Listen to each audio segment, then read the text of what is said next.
Bismillahirrahmanirrahim. Assalamualaikum warahmatullahi wabarakatuh.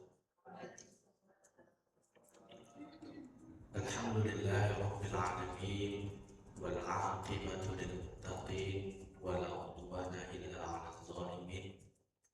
Asyhadu an la ilaha illallah al-malikul haqqil mubin wa asyhadu anna Muhammadan 'abduhu wa rasuluhu sayyidul wa'dil amin. Allahumma salli wa sallim wa karim ala sayyidina Muhammadin wa ala alihi wa ashabihi wa man ittaba'a bi hadihi wa istana bi sunnatihi ila yaumiddin. Amma ba'du. Subhanaka la ilma lana illa ma 'allamtana innaka antal alimul hakim. Fahamna Sulaimana wa kullan atayna hukman wa ilma. Sakharna ma'a Dawuda al-jibala yusabbihna wa tayra wa kunna fa'ilin. Innahu min Sulaimana wa innahu bismillahirrahmanirrahim. Alla ta'alu 'alayya wa'tuni muslimin. Rabbana zidna ilma warzuqna fahma. Amin amin ya rabbal alamin. Maha suci Engkau ya Allah, tak ada satupun ilmu yang kami miliki melainkan Engkaulah semata yang anugerahi, memberikan dan mengajarkan kepada kami lewat perantara guru-guru kami, lewat perantara orang tua kami. Sungguh Engkau adalah Tuhan yang maha mengetahui lagi maha bijaksana. Jamaah Masjid Baitur Rahman yang dirahmati Allah Subhanahu wa taala, mari kita lanjutkan taklim kita, kajian kita dari kitab Riyadhus Shalihin dengan bersumber dan bermarajim syarahnya dari kitab Dalilul Falihin. Di pertemuan sebelumnya kita awali sudah bab sabar, bahwasanya sabar ada 3 jenis. As-sabr fi ta'ah, bagaimana kita mampu terus bersabar dalam ketaatan. Was-sabru 'anil maksiyah, kita bersabar untuk menjaga diri kita dari segala perbuatan maksiat. Dan yang ketiga, as-sabru indal bala, bagaimana kita mampu terus bersabar manakala Allah memberikan ujian, cobaan, dan rintangan dalam hidup kita. Karena memang dunia mahalul bala, dunia ini memang adalah tempatnya ujian. Kita akan selalu diuji. Bahkan Nabi mengingatkan dunia sijnul mu'min, dunia bak penjara bagi orang beriman. Mengapa dikatakan penjara? Penjara tempatnya sempit, dijeruji besi, tidurnya tidak nyaman. Cuma sekarang ada penjara yang eksklusif, itu lebih katanya nyaman, katanya seperti hotel. Makin betah Ustaz orang di penjara kalau gitu, ya mungkin. Tapi makna dunia sijnul mungkin, orang yang beriman yang senantiasa berusaha menjaga diri untuk teguh pada perintah Allah, untuk jauh dari segala hal yang dilarang oleh Allah, seakan-akan mobilitasnya terbatas. Dia mau ini yang nikmat, dia tahu itu dilarang, dia tahan. Dia mau yang haram, dia tahu itu enak, tapi dilarang oleh tuntunannya, oleh suri tauladannya, bahkan oleh penciptanya, dia tahan diri. Maka dikatakan dunia sijnul mu'min, dunia ibarat penjara bagi seorang yang beriman. Dia memiliki iman dalam hatinya. Tapi bagi mereka yang tidak memiliki iman, dia mengatakan hidup sekali yang dinikmati, hidup sekali kenapa setengah-setengah. Karena mereka tidak meyakini, mereka tidak mengimani bahwa kehidupan dunia ini hanya sementara. Maka tertulis dalam surah Al-Mulk di ayat kedua, Allah dahulukan kata maut daripada kata hakikat, mengingatkan kita, kata para mufassir, bahwa kematian itu kehidupan setelah matilah yang sebenarnya. Alladzi khalaqal mauta wal hayata liyabluwakum ayyukum ahsanu amala. Jamaah yang dirahmati Allah Subhanahu wa taala, kita masuk ke hadis yang kedua. Wa an Abi Sa'id Sa'd bin Malik bin Sinan Al-Khudri, yang kita lebih kenal dengan Imam Abu Sa'id Al-Khudri radhiyallahu anhum, anna nasan minal ansar sa'alu Rasulullah sallallahu alaihi wasallam fa'atahum summa sa'alu fa'atahum hatta naqida ma'indahu faqala lahum hina anfaqa kulla syai'in biyadihi ma yakun 'indi min khairin falan addakhirahu ankum wa man yasta'fif yu'iffahu Allah wa man yastaghni yughnihillah wa man yatasabbar yusabbirhu Allah wa ma utiya ahadun ata'an khairan wa awsa'a minas sabri. Muttafaqun alaih. Hadis yang kedua yang diriwayatkan dari seorang sahabi, dari seorang sahabat Rasul bernama Imam Abu Sa'id Al-Khudri radhiyallahu anhu. Beliau bercerita, anna nasa minal ansar sa'alu Rasul. Suatu ketika aku pernah melihat ada salah seorang dari kaum Ansar. Dijelaskan dalam kitab Dalilul Falihin, satu orang ini berasal dari kata Syekh Imam Alauddin As-Siddiqi Asy-Syafi'i dalam kitabnya Dalilul Falihin Syarh Riyadhus Shalihin, salah satu dari penduduk suku Aus atau Khazraj, yang mereka ketika Nabi hijrah belum beragama Islam, agama mereka masih Yahudi. Satu orang yang meminta ini, dijelaskan Imam Alauddin As-Siddiqi, mereka salah satu dari dua suku Aus dan Khazraj. Sa'alu Rasul. Tapi mengapa dikatakan matanya Ansar? Padahal Ansar sebagaimana kita maklum secara definisi, kaum muslim penduduk Madinah yang menolong Rasulullah dan para sahabat ketika hijrah.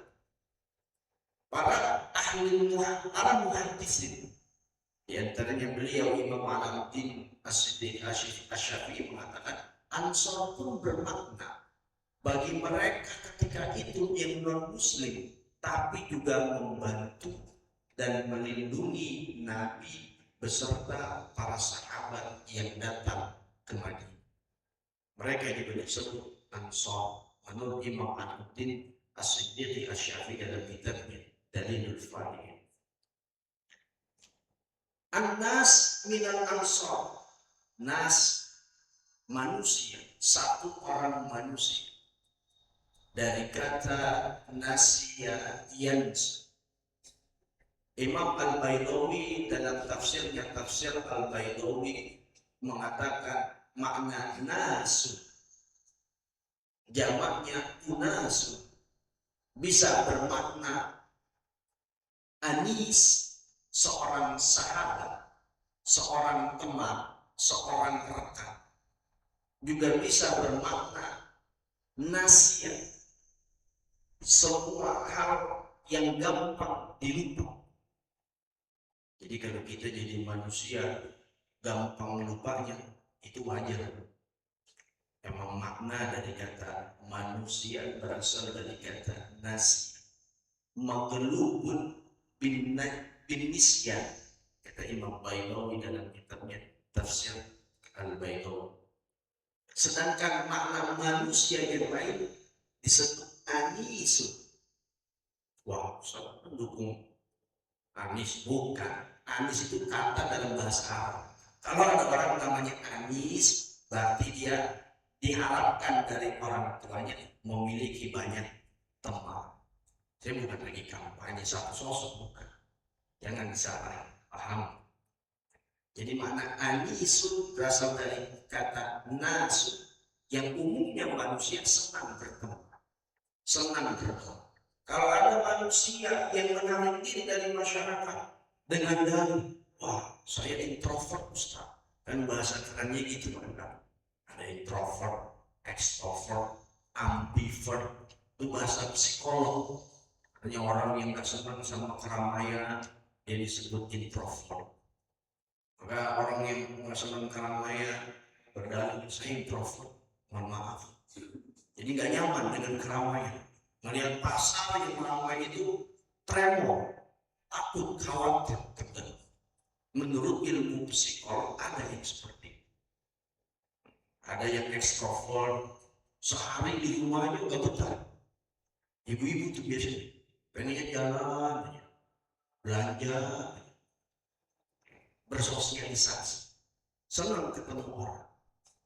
Di antara keduanya, kata para psikolog, disebut ambivert. Ya, karena sendiri dia nyaman, mikir, bertafakur. Manakala bertemu orang banyak, dia pun nyaman. Ini satu orang dari Ansor, salah satu dari penduduk kaum Aus atau Khazraj, kaum umat Yahudi yang sudah tinggal di Madinah sejak sebelum baginda Nabi dan para kaum muslimin datang. Sa'alu Rasulullah sallallahu alaihi wasallam faktor. Tiap hari datang ke rumah Rasul. Tahu ini ada sosok yang berpengaruh. Dia yang udah hidup lama di Madinah, tiba-tiba kota Madinah kedatangan satu sosok yang dihormati, disegani, diikuti semua tutur, tindakan, dan sabdanya. Saban hari datang ke Rasul, minta makan, minta duit, minta hewan ternak, tiap hari. Sa'alu Rasulullah faktor, dan baginda Nabi senantiasa memberi. Sekali datang minta diberi, minta lagi kepada Nabi diberikan. Sampai sudah berlangsung masa lalu, minta lagi berkelanjutan. Faktor terus dikasih sama Nabi. Contohnya ringan tangan, murah hati, senang berder. Kalau kita kan punya teman minta dulu, punya tetangga bisa minta mulu, beli apa? Nabi manakala setiap orang, setiap kaumnya, semua tetangga datang meminta selalu faktor hatta Nabi dalam ma'indahu faqala, sampai suatu ketika salah satu orang yang berasal dari Aus atau Khazraj ini minta lagi ke Nabi. Nabi nggak punya sesuatu yang diberikan, nggak punya sesuatu sama yang bisa diberikan. Mau ngasih makanan nggak punya makanan, mau ngasih uang nggak punya uang, mau ngasih pakaiannya sedikit, mau ngasih hewan ternak, Nabi nggak nyimpan hewan ternak, nggak punya. Itu Nabi nggak khawatir dengan besok. Oh, susah Ustaz, dia Nabi, susah. Tapi paling tidak terus koridor kehidupan kita bersandar kepada baginda. Nah, kalau hari ini kita nggak punya uang, kita ingat Nabi. Nabi aja nggak punya apa-apa, nggak risau. Paling nggak ya, hari ini nggak punya uang, paling nggak kita ingat Nabi. Nabi terbiasa hidup nggak punya uang. Nabi terbiasa hidup dalam kesederhanaan. Kalau mau Nabi menggunakan pengaruhnya, menggunakan tutur katanya, menggunakan kehormatan dan kemuliaannya sebagai utusan Allah, pasti Nabi meminta. Jangankan Nabi meminta, sebelum meminta pun pembesar kafir Quraisy yang dikomandoi Abu Jahal, Abu Sufyan, sudah menawarkan Nabi untuk membatasi gerak dakwah Islam di Mekah ini. Ayo kita barter. Kamu minta apa? Kamu minta jabatan, kamu minta kekayaan, kamu minta pengaruh, kami jadikan satu sosok yang keputusannya menjadi keputusan final di kalangan suku-suku yang ada di Makkah ini, kami turuti. Tapi stop dakwahmu. Jangan lagi kau ajak manusia menuju perintah Tuhan. Nggak mau Nabi. Nggak mau Nabi. Orang tujuannya jelas, itu liputan maka iman. Sampai nggak punya apa-apa Nabi pun berkata, hina anfaqa kulla syai'in biyadihi. Seketika Nabi berkata, manakala Nabi memberikan sesuatu kepada seseorang dan itu dilihat oleh para sahabatnya, Nabi berkata, ma yakun 'indi min khairin falan addakhirahu ankum. Ketahuilah wahai sahabat-sahabat, ketahuilah kalian yang melihat. Nabi mengatakan itu ketika memberikan sesuatu. Manakala aku memiliki sesuatu yang baik, yang berharga, aku tidak pernah menyimpannya, aku tidak pernah menahannya, aku tidak pernah ngumpetin dari kalian. Manakala kalian datang kepadaku meminta, pasti aku beri. Andaikan aku memiliki sesuatu, falan addakhirahu, aku tak pernah sembunyikan semua benda, semua hal yang berharga dan bernilai dari kalian. Akuntabilitas, nah, kurang bertanggung jawab apa nih? Kurang bersikap, kurang transparan. Jangankan kepada istri, kepada sahabatnya, kepada tetangganya, kepada kaumnya, tak ada sikap. Kuberikan semua manakala aku memiliki sesuatu yang berharga. Falan addakhirahu, tak pernah aku sembunyikan. Lalu dilanjutkan oleh Nabi, wa may yasta'fif yu'iffahu Allah. Maka ketahuilah, barang siapa yang memiliki sifat iffah, affa ya'ufu, affaf.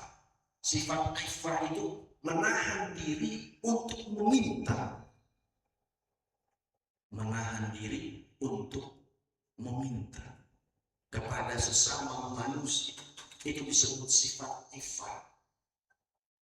Ada orang tua ngasih nama anaknya Afif, mudah-mudahan dia menjadi pribadi yang besar jiwa, tidak mudah meminta. Sekarang kita dihadapkan oleh generasi, oleh manusia yang mudah meminta. Padahal semangat iffah, kemurnian, kebesaran, kehormatan seorang muslim, manakala dia dengan berani, dengan sabar, dengan tawakal menahan tangannya dari menenanan, kecuali hanya kepada Allah Subhanahu wa ta'ala. Dulu kan ramai, bapak minta pulsa, mama minta saldo, ya. Akhirnya menular, generasi kita menjadi generasi ghairul iffah, yang mudah meminta.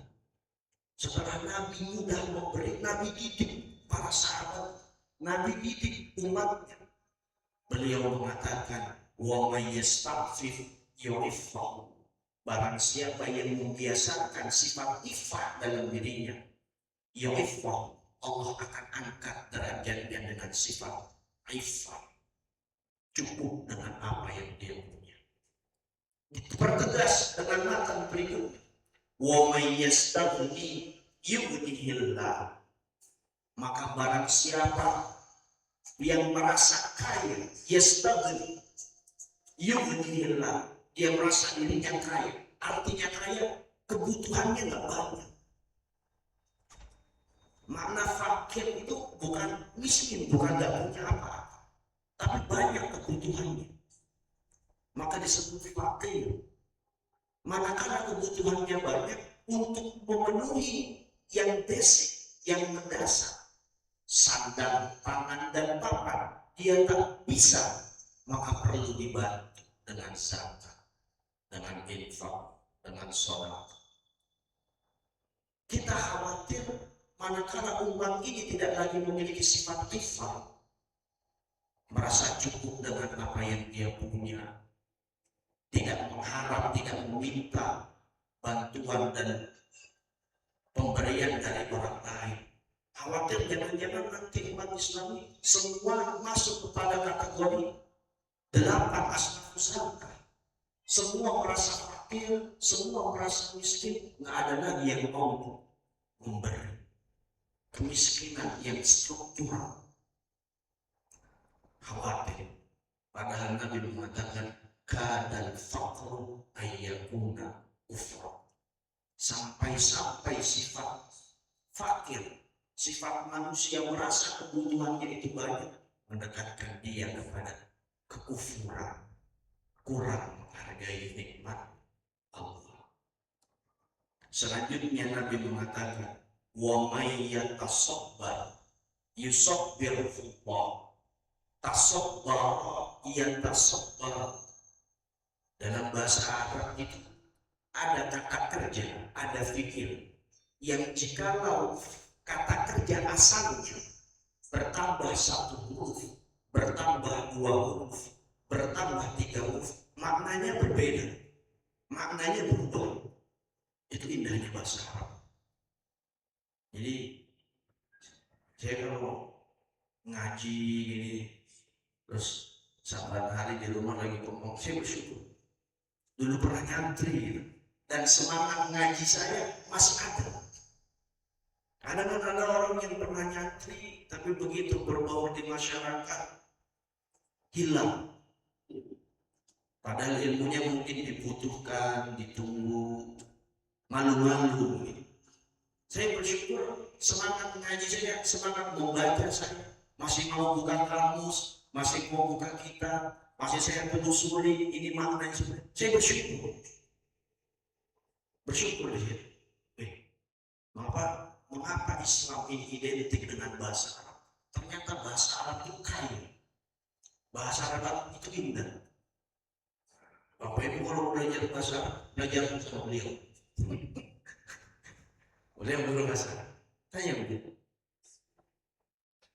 Ta'allamu al-Arabiyyah kata Umar bin Khattab. Kalian pelajari bahasa Arab.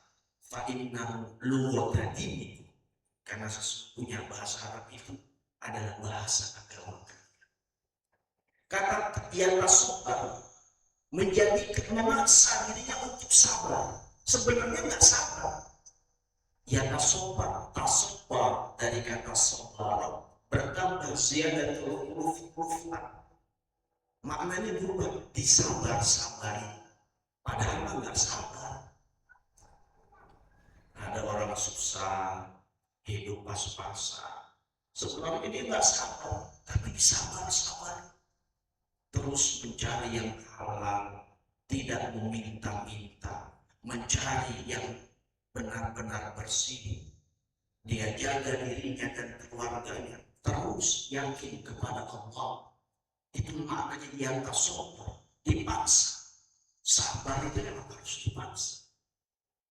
Karena memang ganjarannya tak terhingga.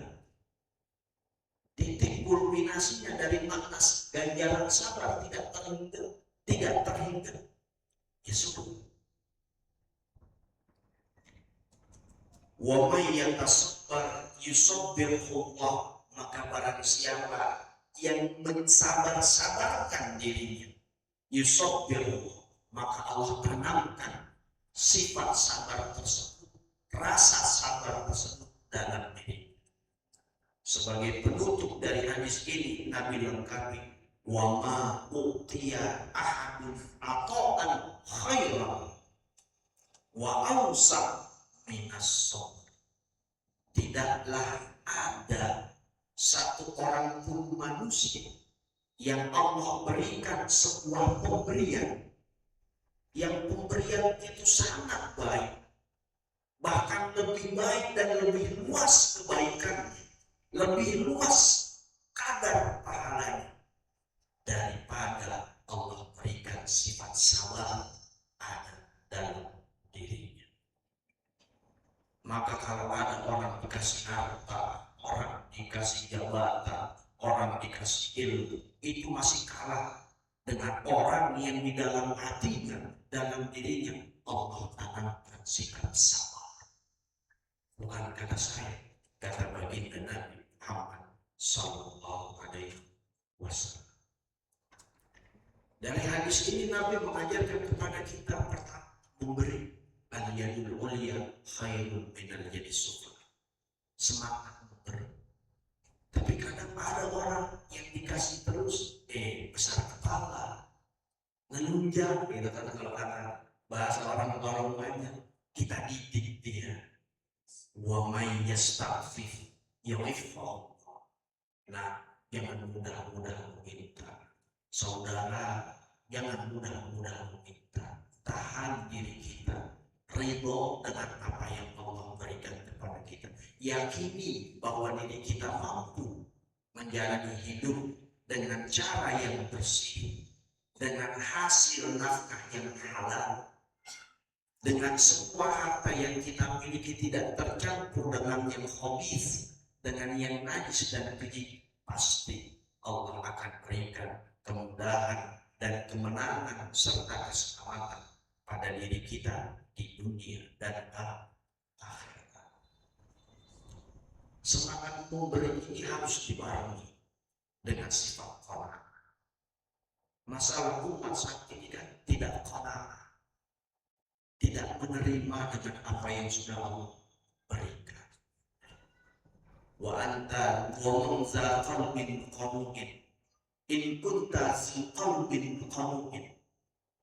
Kata salah seorang penyair, jika engkau memiliki hati yang qanaah, yang selalu menerima atas apa pemberian, anta wa malikud dunia sawa. Engkau dengan penguasa dunia, dengan yang memiliki dunia, yang katanya dia paling berkuasa, dia paling bermartabat, sawa, derajat Musa, derajat kita Musa. Manakala kita memiliki hati yang qanaah, hati yang senantiasa menerima, sabar akan mampu kita jalani manakala hati kita sudah qanaah.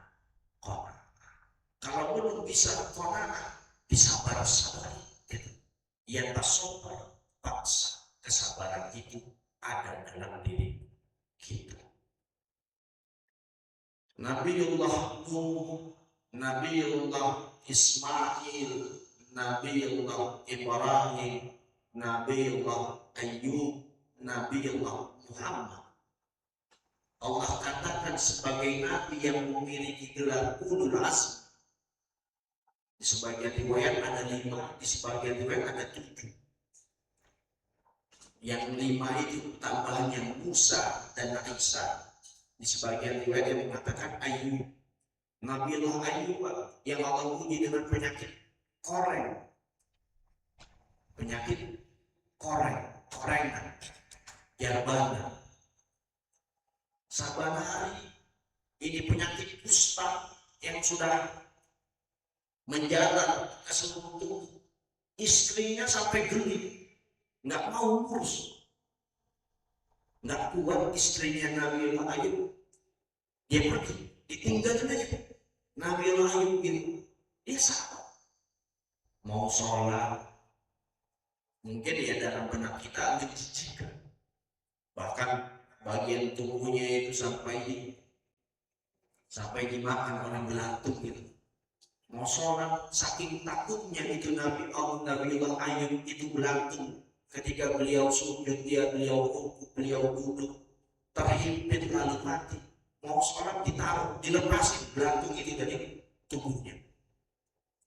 Istrinya yang masih melihat heran, ya Ayub, lima fa'alta dzalik, wahai suami, kenapa kau lakukan itu? Itu kan belatung udah mati ini. Kenapa mau ibadahnya masih kau lepasin satu-satu? Seakan-akan kau pelihara, belatung dipelihara pakai tubuhnya. Apa jawab Nabi Allah? Wahai istriku, kau tak tahu belatung ini rezekinya ia dapat dari darah, dari daging yang ada pada tubuh. Aku ikhlaskan itu. Aku biarkan belatung itu memakan darah dan daging. Karena itu adalah rezekinya yang Allah tetapkan untuk mereka. Kalau kau tak sanggup, kalau kau tak mau lagi mengurus dan melihat, kau boleh pergi. Pergi betul, ditinggal lagi. Di kitab Raudhur Rayyahin fi Hikayatis Shalihin, cerita orang-orang saleh. Kan nabi-nabi tersebut yang diuji kaum Nabi Nuh, Nabi Musa, Nabi Muhammad, diuji kaumnya dengan berbagai ujian, tapi tetap sabar. Maka Allah angkat derajat para nabi tersebut melebihi batas dan derajat nabi-nabi yang lain. Fasbiru kama sabarul azm minar rusul. Maka bersabarlah kalian sebagaimana sabarnya para utusan kami, para rasul-rasul yang kami utus. Itu sabar. Jadi sabar harus dipaksakan.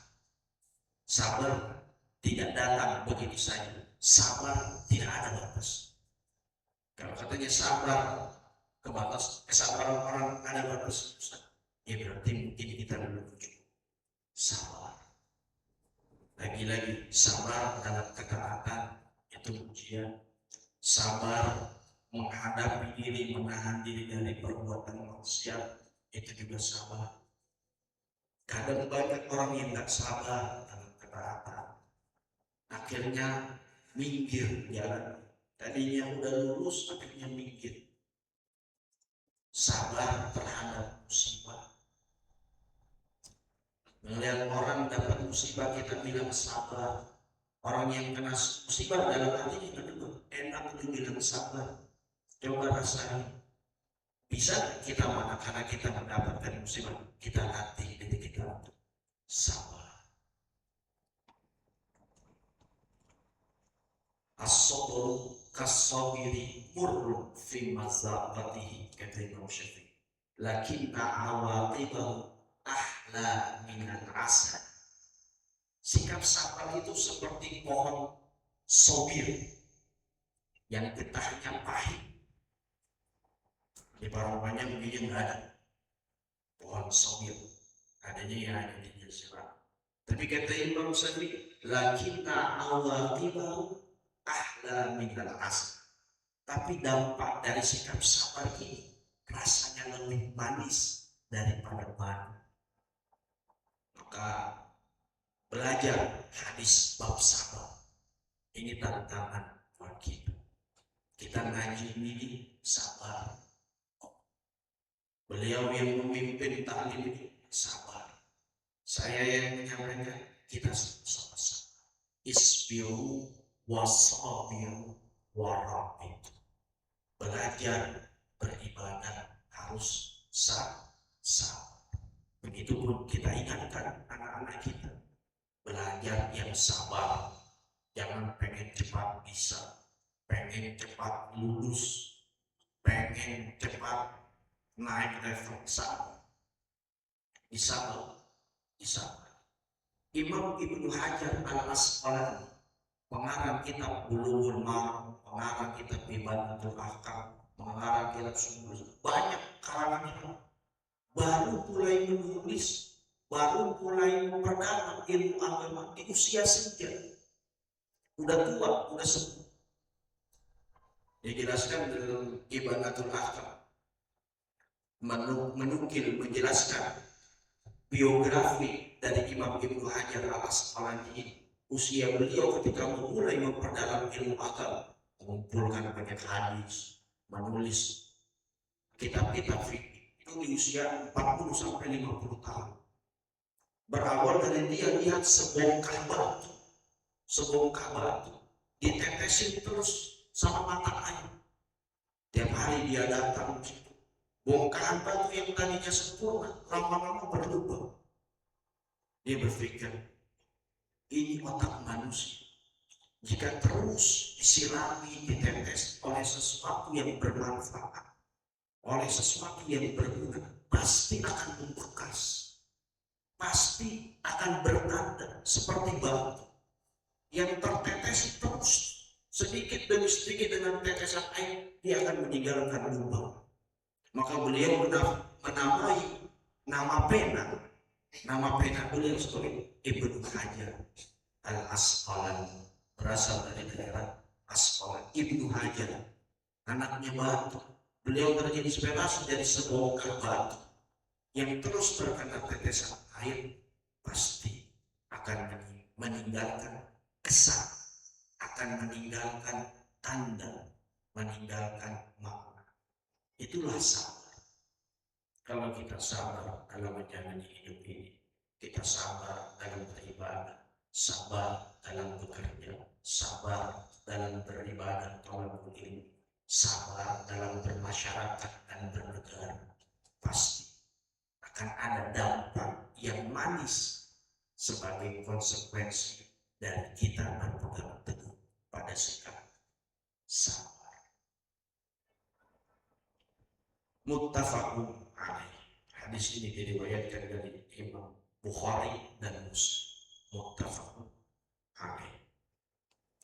Hadis yang kedua, wa an Abi Yahya Suhaib ibn Sinan radhiyallahu anhu qala Rasulullah sallallahu alaihi wasallam, ajaban li amril mu'min, inna amrahu kullahu lahu khair wa laysa dzalika li ahadin illa lil mu'min. In asabathu sarra syakara fakana khairan lahu wa in asabathu dharra sabara fakana khairan lahu. Rawahu Muslim. Diriwayatkan dari Imam Muslim. Hadis ketiga dari Imam Abi Yahya Suhaib bin Sinan, beliau berkata, telah bersabda baginda Nabi Muhammad sallallahu alaihi wasallam, ajaban li amril mu'min. Allah takjub, para malaikat takjub, Nabi takjub melihat seorang mukmin dalam bersikap. Bayangkan, semua makhluk takjub melihat seorang mukmin dalam bersikap. Inna amrahu kullahu khair.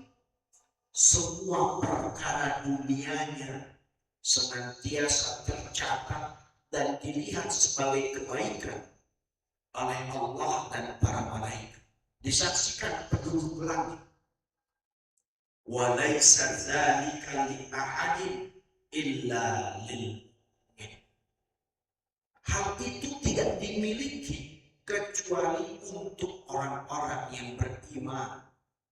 Mukmin satu derajat lebih atas daripada muslim. Mukmin artinya barang siapa yang bisa memberikan rasa aman, bukan hanya sebatas orang beriman. Dia beriman tapi belum bisa memberikan rasa aman, dipertanyakan keimanannya. Maka salah satu sifat Allah dalam Asmaul Husna Al-Mu'min. Apa artinya? Orang beriman bukan yang dapat memberikan rasa aman. Kita ngaku beriman, sudahkah kita memberikan rasa aman untuk sesama kita, untuk tetangga kita, untuk keluarga kita, untuk masyarakat kita. Dikatakan muslim bukan hanya orang Islam, bukan hanya yang agamanya Islam. Bisakah orang selamat dari mungkin kejahilan tangan dan lisan kita? Bisakah kita menyelamatkan diri kita sendiri, keluarga kita, dan orang lain dari panasnya api neraka? Kebaikan yang Allah tunjukkan pada diri seorang mukmin ini hanya dimiliki oleh mereka yang benar-benar beriman. Ajaban li amril mu'min kulluhu khair. In asabathu sarra syakara fakana khairan.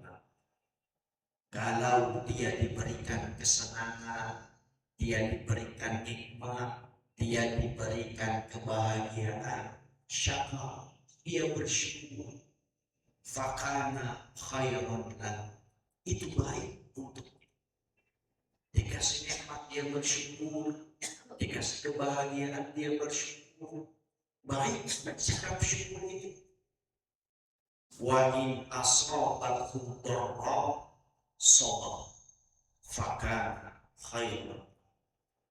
Dan andai kata dia diberikan keburukan, ditetapkan baginya nasib yang buruk, diberikan musibah, diberikan cobaan, sabar, dia teguhkan dirinya dengan sikap sabar, fakana khairan lahu, itu pun baik untuk dirinya. Dua sikap ini, syukur dan sabar, yang menjadikan derajat seorang mukmin dipandang indah oleh Allah dan para malaikat. Maka banyak dalam ayat Al-Quran Allah tegaskan, wa qalilun min ibadiyas syakur, innahu min abdina abdan sabura. Apa bedanya syakir dengan syakur? Apa bedanya sabir dengan sabur? Kita bersyukur naik jabatan, kita bersyukur badan sehat, kita bersyukur diberikan kelebihan harta. Itu syukur kita masih tingkatan syakir. Syukurnya orang awam, orang pada umumnya ya seperti itu. Karena seperti hati kita berkata kepada orang syukur, ucapan terima kasih normal. Orang dikasih ya berterima kasih, bersyukur. Kalau syakur ditambahin alif setelah kaf itu satu tingkat. Ini syukurnya ahlul khas, orang-orang kekasih Allah. Apa bedanya? Nabi Muhammad jaminan surganya jelas, sosok yang paling mulia di antara semua makhluk Allah, disejajarkan nama dan keagungan beliau di sisi Allah. Tiap malam masih qiyamul lail, tiap malam masih sujud, tiap malam masih ruku, tiap malam masih nangis, menangis dosanya, mengkhawatirkan umatnya. Dilihat sama istri beliau Siti Aisyah, alaisa Allah a'addaka bil jannah wasawabin azim ya Rasulullah. Bukankah Allah sudah pasti menjanjikanku dengan surga, dengan pahala yang besar, dengan kedudukan yang mulia di sisinya?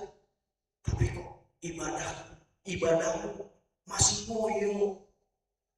Tiap malam bangun, yang sunnah dilakukan, yang wajib tidak pernah ditinggalkan. Kau memberi kepada mereka yang meminta, kau bersabar kepada mereka yang menyakiti, kau rangkul orang-orang di sekitar. Kok kayak nggak pernah puas? Siti Aisyah bingung. Nabi cuma menjawab, afalan aku abdan syakur. Aku ini memang gak boleh, wahai Aisyah, menjadi hamba dari Tuhan yang benar-benar bersyukur. Tuh, tingkatan syukurnya Nabi beda sama kita. Kata beliau dalam hadis tersebut, hadis masyhur, Su'ila Aisyah an ibadati Rasulullah sallallahu alaihi wasallam. Seorang sahabat ketika bertanya kepada Aisyah, gimana sih ibadahnya Nabi Muhammad? Ya, tiap malam beliau bangun, beliau sholat, beliau nangis, beliau senyum. Ditanya sama Aisyah, bukan Allah sudah menjanjikan kepada surga dan pahala yang besar? Beliau ibadah bukan untuk surga, bukan untuk pahala, sebagai beliau beribadah demikian tamak, demikian dahsyatnya, hanya untuk menjadi hamba yang bersyukur. Syakur dengan syakir, itulah. Begitupun sabir dengan sabur, sabarnya Nabi Ayub adalah contoh dari makna sabur. Innahu min ibadina abdan sabur. Sabarnya Nabi Ayub, belatung dipelihara, ketahuan ikan lele dipelihara, kasih dibuang.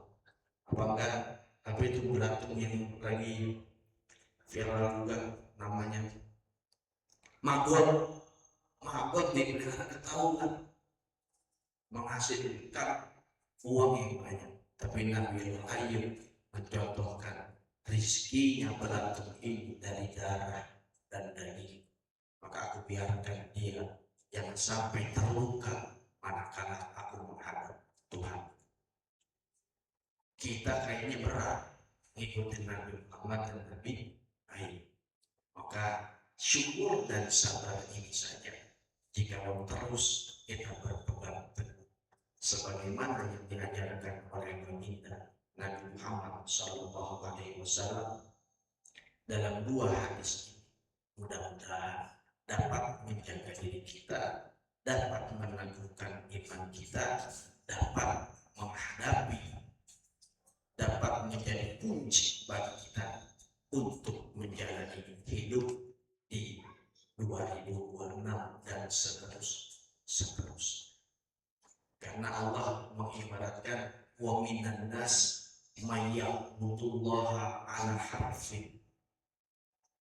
Dalam surah Al-Hijr ayat 22, Allah berfirman, wa minan nas may ya'budullaha ala harfin. Di sebagian manusia ada yang menyembah Allah di tepian. Itu yakinnya sama Allah di tepian aja, kan agak riskan ya, meleng dikit jatuh.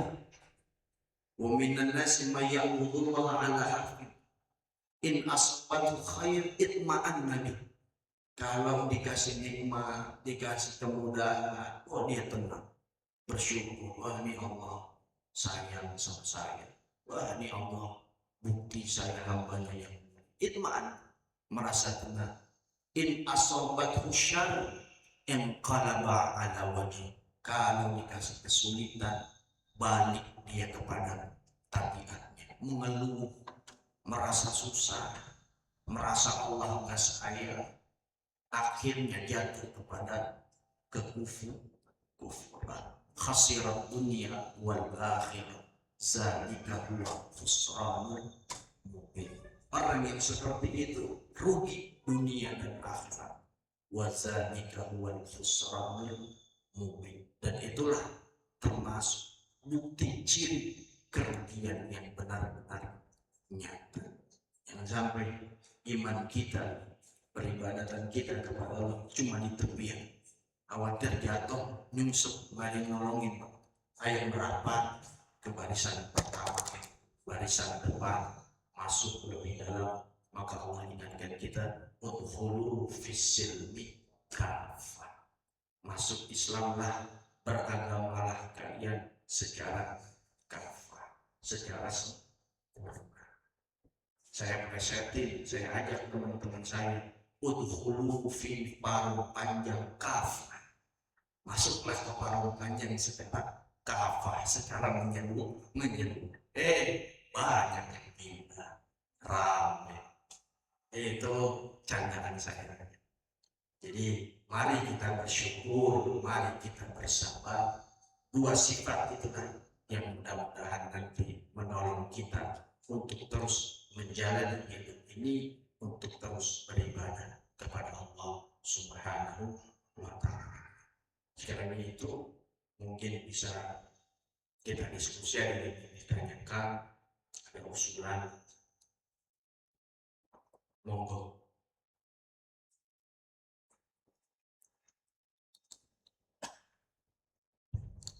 Alhamdulillah, demikian tadi Bapak Ibu sekalian telah kita ikuti bersama jadi kajian siang kedua dan ketiga, dan tentunya maknanya sangat luar biasa ya, terkait dengan kesabaran bahwa Rasulullah SAW menekankan kehidupan ini penuh dengan kesabaran. Mungkin ada sesi tanya jawab, ada yang tanya dari Bapak satu, dari Ibu juga satu. Ada di bawah yang mau nanya, saya bawah namanya. Oke, dari Ibu.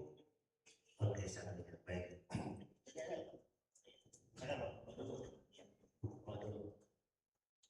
Kita kasih satu. Assalamualaikum warahmatullahi wabarakatuh. Waalaikumsalam. Saya mau menanyakan tentang kesabaran dan tentang bagaimana tentang ketika kita ditimpa suatu musibah atau ketika kita mendapatkan kesenangan, Ustaz. Apa yang sebaiknya kalau misalkan kita terkena musibah, apakah kita mengucapkan astagfirullah atau alhamdulillah? Karena dalam artian sesungguhnya ibadah, apakah sesungguhnya musibah atau kesenangan itu semuanya ujian? Demikian Ustaz pertanyaan saya. Assalamualaikum warahmatullahi wabarakatuh. Waalaikumsalam. Bagaimana sikap kita, apa yang kita ucapkan manakala kita tertimpa musibah? Apakah astagfirullah atau alhamdulillah? Dua-duanya baik. Tambahkan inna lillahi wa inna ilaihi raji'un. Alladzina idza asabathum musibah qalu inna lillahi wa inna ilaihi raji'un. Kita sebut dapat musibah, kita ucap alhamdulillah. Mungkin itu peringatan. Hilang harta kita, mungkin ada yang tidak bersih. Syukur cuma barang. Coba kalau iman kita yang diambil, kalau nyawa kita yang diambil, padahal kita manusia. Untung cuma barang. Saban hari beritanya di bawah panjangan motor hilang mulu Pak ya. Motor hilang mulu. Saya lihat IG-nya malu banyak itu. Berita kehilangan, kasihan. Motor hilang mulu.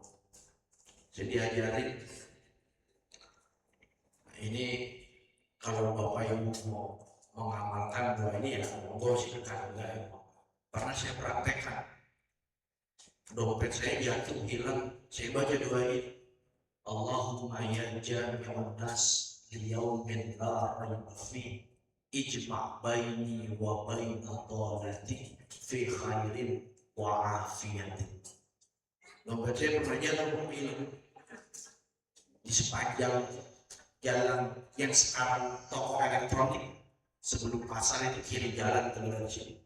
Itu kan dulu masih ada jalan berlubang. Jatuh dompet saya di situ, hilang sampai sekolah. Dompet hilang. Uangnya sih nggak seberapa, cuma 15.000. Cuma KTP-nya, STNK, SIM, kartu ATM, sama bon-bon yang lain, bon-bon utang yang lain. Nggak tahunya ada yang nemuin. Orang Perum satu. Jalan Anggur, dia nemuin nomor saya di nota servis HP, dihubungi, Pak, Bapak atas nama Dimas Adam Karunia. Iya betul, ini saya nemu dompet Bapak, difotoin dompet, uang 15.000-nya masih ada. Yo, saya baca doa itu 3 hari, untung dompet. Kalau motor mobil bisa rusak. Allah Allah. Ya kalau masih rezeki silakan ya. Allahumma ya jami'un nas liyaumin la raiba fi ijma' baini wa bainal dhalati fi khairin wa afiyatin.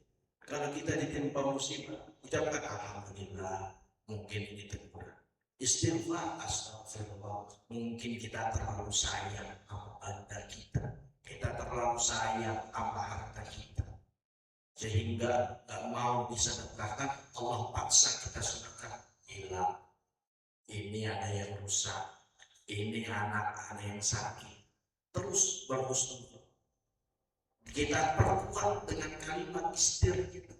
Kalimat istighfar itu jangan cuma kita maknai orang meninggal. Semua yang kita punya hanya titipan. Semua milik Allah. Kalau ada yang minta, oh ini titipan kasih. Ada yang minta ini titipan kasih. Sehingga kita tidak merasa memilih, rasa memiliki. Loh, katanya kalau mendidik anak, tanamkan sense of belonging, Ustaz. Rasa memiliki. Itu anak yang masih tumbuh kembang. Tanamkan itu. Jadi dia memiliki disiplin. Dia punya sepeda, dia memiliki rasa memiliki, dia jaga itu sepeda. Dia punya buku, dia punya peralatan tulis. Tanamkan sense of belonging, rasa memiliki, amanah. Kalau hilang, ayah nggak mau beliin lagi. Kalau hilang, bunda nggak mau beliin lagi. Anak memiliki tanggung jawab, boleh ditanamkan sense of belonging. Kalau kita yang sudah sepuh, yang sudah tua, harta yang dimiliki gunakan wasilah untuk beribadah. Maka ketika kita bersyukur, ya mau bersyukur alhamdulillah itu baik. Mau beristighfar sebagai pengukur dosa kita itu baik. Apalagi kita innalillah sebagai penegas kita ini milik Allah. Harta kita milik Allah. Wa inna ilaihi raji'un. Semuanya pasti akan kembali oleh Allah. Itu.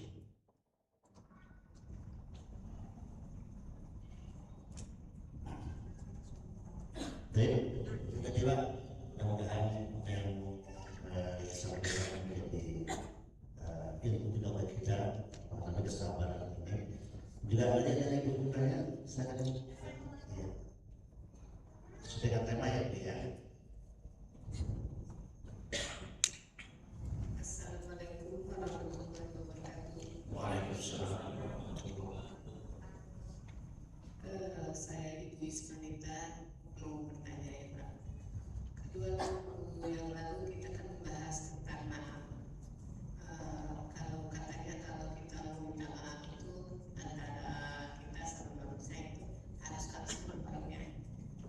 Nah seandainya keluarga kita itu ada umpamanya bapak kita yang nggak ada itu, terus kan banyak orang datang tanya itu, dan terus itu bilang ini, maaf bapak saya lihat yang orang itu jawabnya sama-sama gitu. Kira-kira kan yang minta maaf itu kan saya.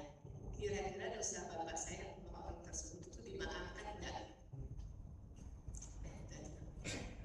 Warahmatullahi wabarakatuh. Waalaikumsalam warahmatullahi wabarakatuh. Pertanyaannya menarik. Tapi kalau mungkin nanti saya menjawab, bukan berarti saya paling tahu dosa siapa yang tak ampuni dan tidak. Kias dengan hadis baginda Nabi Muhammad SAW. Ada seorang sahabiah, sahabat wanita datang kepada Rasul. Wahai Rasul, ibuku sudah wafat. Bisakah aku bersedekah untuk mendiang ibuku? Bisa. Nabi memberikan 3 opsi. Bangunkan tempat peribadatan, galikan sumur untuk sumber air, atau nafkahi anak-anak yatim dan duafa. Sahabiah ini memilih menggalikan sumur. Dia gali sumur untuk kepentingan hajat tetangganya, dia sedekahkan, atas nama mendiang ibunya. Banyak dari hadis ini yang para ulama pun mengkiaskan. Orang yang sudah meninggal, bagi yang masih hidup, baktinya yang mendoakan, wakaf atas nama yang sudah wafat, bersedekah. Ini Pak, untuk orang tua saya yang sudah meninggal, dan di sini kita di masjid-masjid menyumbang karpet.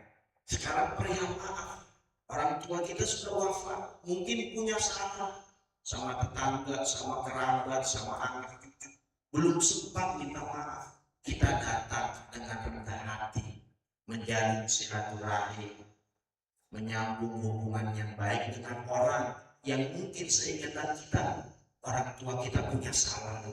Kita mewakilkan, memintakan maaf, dan orang yang bersangkutan memaafkan. Maaf, terampuni dosa. Berdasarkan kias dari sabda baginda Nabi yang pada hadis yang tadi. Sahabiah datang, ini kan kita paham. Kalau yang pertanyaan kita kan agar dosanya terampuni. Orang tua kita belum sempat minta maaf, kita datang.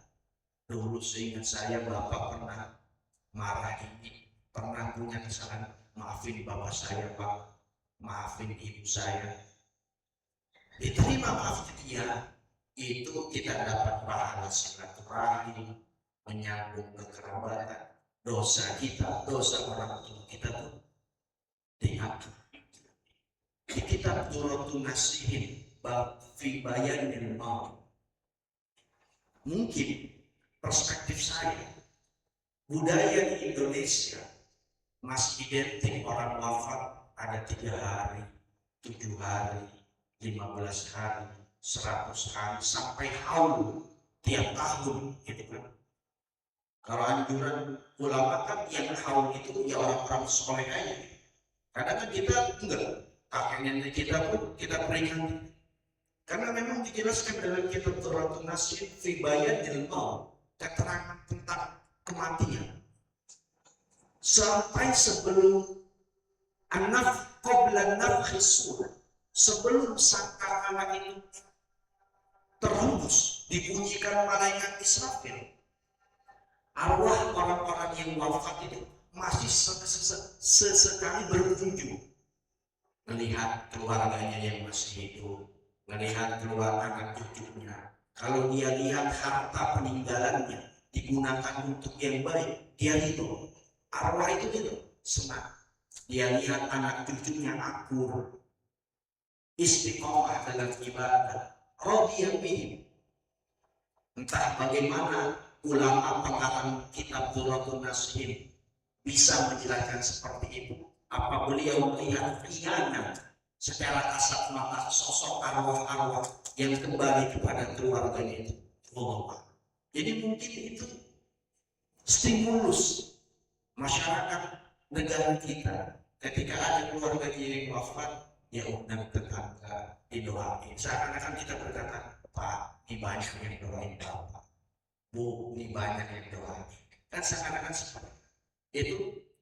Ternyata saya pun baru baca, kok ada ceritanya, ada penjelasannya, ada dalam kitab Turatun Nasihin. Arwah orang yang meninggal selama sangkakala belum ditiup oleh malaikat Israfil, kadang-kadang dia dapat melihat anaknya, cucunya. Kalau dia ninggalin warisan digunakan untuk yang masyhur, yang bermanfaat apa.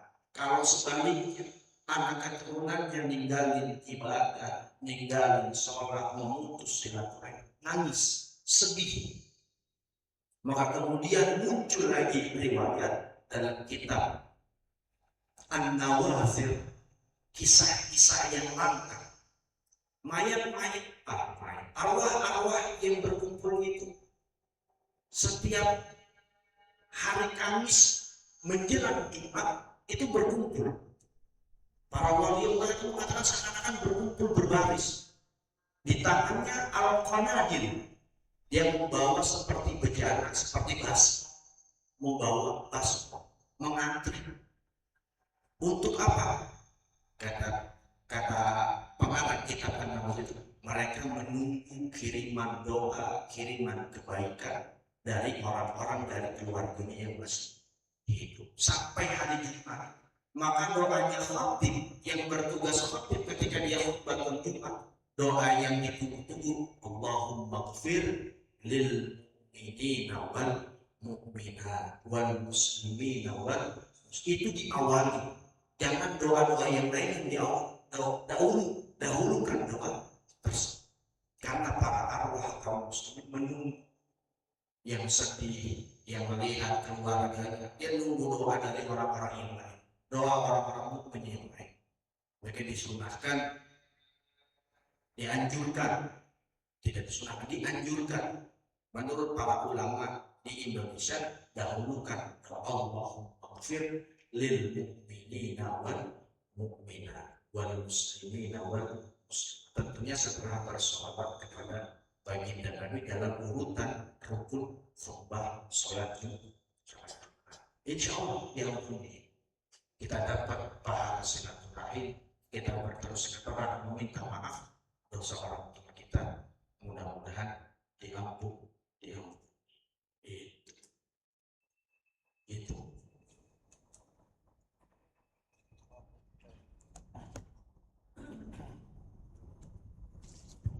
Saya alhamdulillah ya, demikian tadi penjelasan yang tentunya luar biasa. Insya Allah orang tua kita disebut orang-orang yang dekat kita, manakala kita mengirimkan doa maka insya Allah akan sampai kepada mereka. Maka tadi juga setiap kita ngaji, kita doa dulu kepada guru-guru kita, orang tua kita, dan siapapun orang-orang yang senantiasa menjadikan kita ini menjadi orang yang baik, kita doakan kepada mereka. Baik, demikian Bapak Ibu sekalian, kajian kita hari ini. Insyaallah kita akan coba lagi di pekan depan, masih tema sabar, dan akan memasuki hadis yang selanjutnya yang keempat dan yang kelima insyaallah. Mudah-mudahan Bapak Ibu sekalian tetap semangat. Kita doakan semoga guru kita Ustaz juga tetap berada semangat sehingga bisa terus bersama kita yang akan sedikit di jawaban ini. Terima kasih adanya, ya, semoga apa yang disampaikan menjadi ilmu bermanfaat bagi semua yang ya rabbal alamin.